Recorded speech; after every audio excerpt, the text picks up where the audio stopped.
राधे राधे शबन को। आज राधा कृष्ण के विवाह महोत्सव की सभी को बहुत बहुत बधाई हो, हार्दिक शुभकामनाएं। कई लोगों के मन में संशय होता है, सवाल उठता है कि राधा कृष्ण के विवाह का उल्लेख प्रमाण कहाँ है।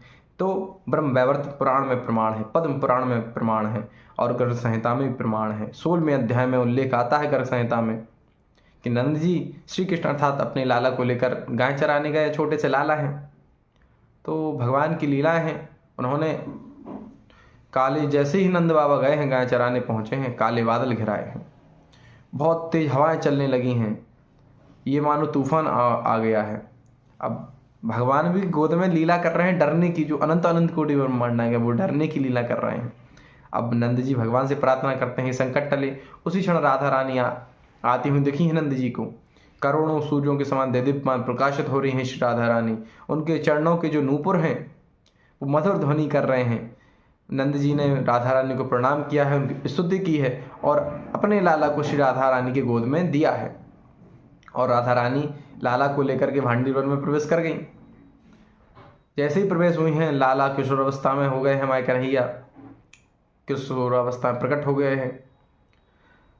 यमुना तट अद्भुत रत्नों से सुशोभित हो गया है। जितने गोवर्धन पर्वत की शिलाएं रत्नों में तब्दील हो गई हैं। अद्भुत प्रकाश हो रहा है, सूर्यों के समान प्रकाशित हो रहा है इन रत्नों से। मंडप प्रकट हुआ है, ब्रह्मा जी प्रकट हुए हैं, पूरा वातावरण दिव्य हो गया है। ऐसा मानो कि जो गौलोक धाम का निकुंज था वो भांडी वन में साक्षात प्रकट हो गया है निकुंज। ब्रह्मा जी ने राधा कृष्ण का विवाह कराया है। सभी देवी देवता अपने अपने लोक को गए हैं। फिर राधा कृष्ण ने अपनी अपनी जल क्रीड़ा करने के पश्चात कन्हैया ने श्री राधा रानी के अपने हाथों से श्रृंगार किया है, काजल की रचना की है, माभर की रचना की है, अद्भुत श्रृंगार किया है। इतनी सब क्रीड़ा करने के पश्चात भगवान श्री कृष्ण पुनः स्वरूप में आ गए और राधा रानी यशोदा मैया के पास लाला को छोड़ने गई हैं। और यशोदा मैया राधा रानी को देख करके मंत्र मुग्ध हो गई हैं।